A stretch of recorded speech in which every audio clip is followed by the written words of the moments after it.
and welcome to Game On, our softball on-campus edition, more like under campus this week at Bordentown High School as we hide from the rain.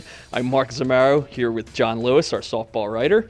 Rainy day gives us a good chance to just talk about some of our favorite players. So I challenged you with coming up with a short list of your favorites. What'd you come up with, John? First name I came up with was Anne-Marie Cooker because it's hard to believe she's a senior already. I remember her freshman year at the Hamilton tournament, Matt Kinsler telling me, I work with this girl. She hits. She's going to be something special. You're going to be amazed. Now, 100 hits later, he was right. I mean, Shawnee hits a ton of home runs. She has 6 this year, leads the team.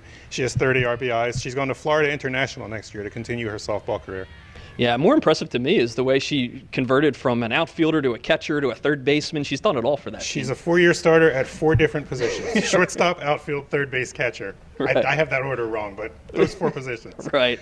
All right, well, I'm going to go to Burlington Township and talk about one of my favorite players, Grayson Banks, who actually, softball isn't even her best position somehow. She's actually a great field hockey player. But she's hitting .467 this year, moved over to shortstop, and just an enormous hitter there that just gets the job done every time. I'm going to have to go see her play field hockey because if this isn't her best sport, I got to see this. You'll have a chance. She plays for national teams, so you can catch her just about anywhere. Okay, next on the list, how about Naisha Goodman from West Hampton Tech? I only saw her once this year. We got to see her in the Carpenter Cup. It's easy to be a star on an all-star team, but I just was so impressed with the heart that she showed and so impressed with the leadership that she shows. And she's going to Hampton University next year. She's had a huge year, too. 75 strikeouts in 17 games. She's batting .441. That's pretty good. Yeah. Well, since we're here at Bordentown, but this isn't the only reason I'm picking this girl, it's Deborah Jones. I mean, she is one of the best pitchers in Burlington County on one of the best teams. Always gets it done with her arm. This year, she really added the bat in there. If I was to ask you who had the most hits on Bordentown with all those great players, would you think it was Deborah Jones? No, I wouldn't. I wouldn't. And she is very consistent, and maybe even a little bit overlooked because you have those players who drive the ball so well. But no, I wouldn't have come up with that. Yeah, just having an amazing season and really contributing with the bat this year. But if I asked you who had the most hits for Rancucas Valley, what would you say? I could name 9 kids that it might be. Well, number 9 would be correct. Angie Dunphy. Just actually reached 100 career hits. Actually, she and Shyla Pastor the same week went to 100 career hits, which is apropos, I think. She's going to be at Stockton University next year. She is the engine that drives RV, no question about it. Yep. All right, well, you mentioned Anne-Marie Cooker at the top of the show. I'm going to take her teammate, although I do love Anne-Marie. She is a great, great kid. But the shortstop on that team plays right beside Anne-Marie, Madison McGarren. Still a young kid and just blasting the ball. She's got 4 home runs, 20-something RBIs. I mean, Shawnee isn't the most stacked team when you look at their whole lineup, and it's really it's the kids in the heart of the lineup that really get the job done, and she's a phenomenal player. Oh, she absolutely is. Talking about phenomenal players, though, we mentioned Naisha Goodman, Angie Dunphy. You know what they have in common that I love? What's that? No courtesy runners. They are complete softball players. She hits a double, you leave her out there because she's smart. She's going to figure out a way home. Brianna Fritz, the same thing, complete softball player. Just set the Riverside single season record for strikeouts. The only thing with Brianna, you have to be careful where you stand during the game.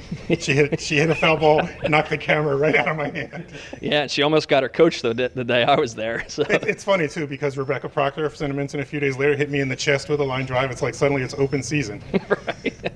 All right, my next player is one we all know about. You did a great feature on her, and that's Eliza Sweet of Seneca.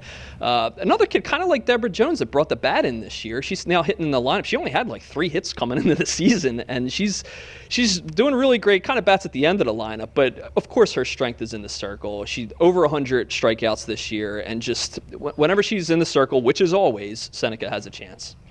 Just somebody else said it's been so much fun to just watch her develop over the years, and even the stories that she told me, she didn't feel like she was physically able to pitch every game as a sophomore, and it's something that she really turned her attention to that. Okay, well, let me develop myself as an athlete a little bit here. Let me make sure that I'm able to carry my team, and she's carried it. Yeah, she absolutely has. All right, who do you got for your last one? Oh, well, we got to have some freshmen love. I mean, come on, look what's going on at Northern Burlington. I'm going to step away from Northern Burlington this week. Too hard to pick. Yeah, that's true. Well, I could list them all, but right. No. Carly Messina from Cherokee plays third base and pitches. She's having a tremendous freshman year. She's 10-2 in the circle, 2.50 ERA. She has 30 hits also, which is like the gold standard for freshmen. Fritz last year had 30 hits.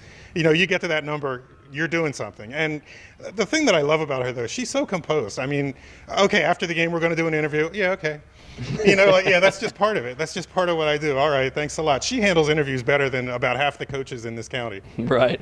Well, talking about Cherokee, I mean, aren't they just the most fun team to watch? And they just play looser than any team I've seen, and they're just having a blast the whole time where they're playing. And one of the reasons I think is Megan Hasselak, the first baseman on that team. She's a senior, and she just kind of leads the charge. I mean, this team, not only do they blast music before the game, they're dancing, they're singing to it, and then they go out there and they win games. Last time I saw them play was against Shawnee. There was a bee's nest in their dugout. So they actually they all went and camped in the grass, like along the right field line. And yeah, we're watching the game, we're singing, we're having a good time, and we're kicking some butt too. They had a great game. Yeah, and Hasselak, like I said, one of the big players on that team. She usually bats third, plays first base, hitting over 400, just having a phenomenal season, as are the rest of the Cherokee team. All right, well, that is all the time we have. Make sure to check our website for great new content every day, and follow us on Facebook and Twitter at BCT Game On and hashtag BCT Sports. Thanks for watching.